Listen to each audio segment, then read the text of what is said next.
السلام علیکم ورحمۃ اللہ وبرکاتہ۔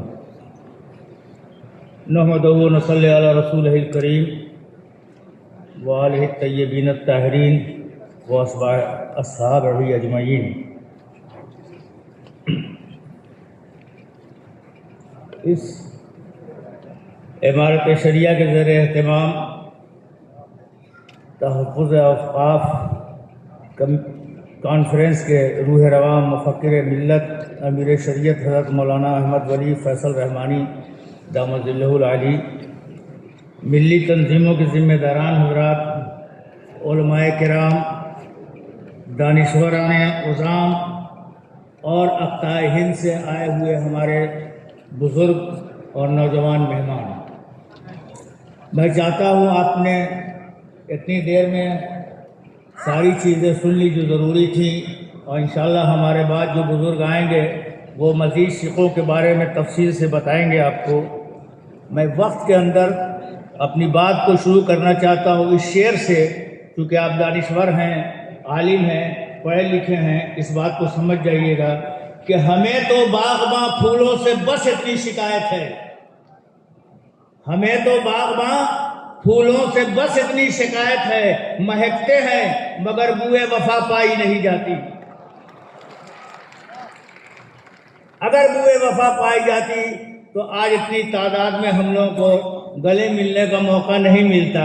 ہمیں امید ہے کہ آئندہ انشاءاللہ شاید اس شعر کے ذریعے کچھ بات ہو۔ وقت ترمیمی بل کی مخالفت بشریت کا فطری تقاضا ہے۔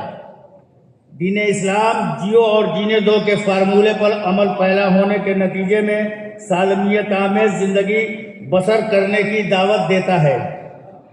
سورہ کافرون اس کی بہترین دلیل ہے، جس میں واضح طور پر بیان کیا گیا ہے کہ تم اپنے دین پر اور ہم اپنے دین پر زندگی بسر کرتے ہیں۔ اسی وجہ سے اس وقت تک ہر حکومت کا ساتھ دینا ہماری ذمہ داری ہے جب تک بات دینی اصول اور بشری تقاضوں کے منافی نہ ہو، اور جب بھی ایسے حالات پیدا ہوں تو ایسے موقع پر دین اسلام مذہب و ملت کی قید و شرط کے بغیر مظلوم کا دفاع کرتا ہے۔ وقت ترمیمی بل کا مسئلہ بھی اسی ظلم کی ایک کڑی ہے۔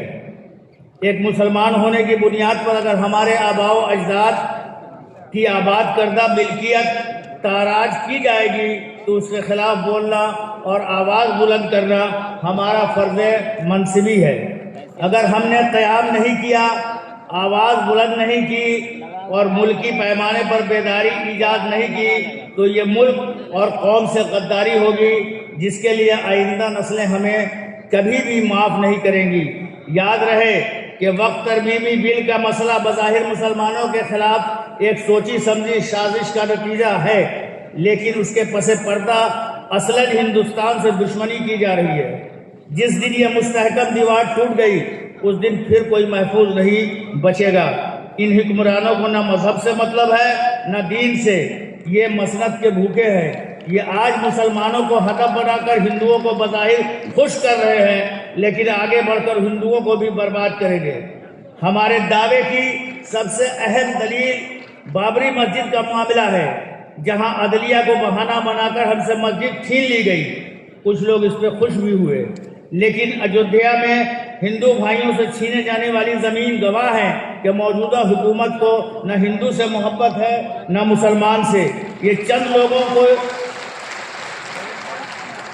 لوگوں کی خوشنودی کے لیے پورے ملک کو داؤ پر لگا سکتے ہیں اور لگا رہے ہیں۔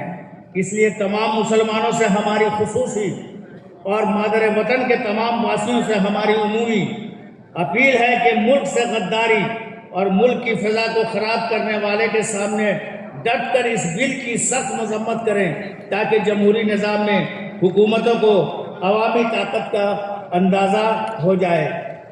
ہم نے بات ختم کی، لیکن ایک بات یہ ضرور کہنا چاہیں گے کہ آج اتنا بڑا اجتماع جو ہوا ہے یا اتنا بڑا جو کام وقت کے لیے ہو رہا ہے تحریکی طور پہ، تو ایک بات تو کہنا ہی پڑے گا اگر قائد نباز ہو تو مرض قریب سے دوڑتا ہوا نہیں جا سکتا ہے، اور اگر مرض آ بھی گیا تو وہ جمنے نہیں پاتا ہے، اس کا علاج جو ہے چونکہ قائد نباز ہوتا ہے اس لیے مرض کوئی کر دیتا ہے۔ بس جاتے جاتے ہم آپ کے سامنے ایک آخری شعر پڑھ کے جانا چاہتے ہیں۔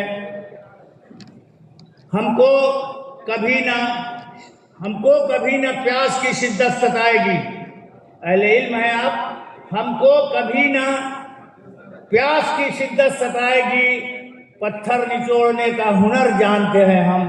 والسلام علیکم ورحمۃ اللہ۔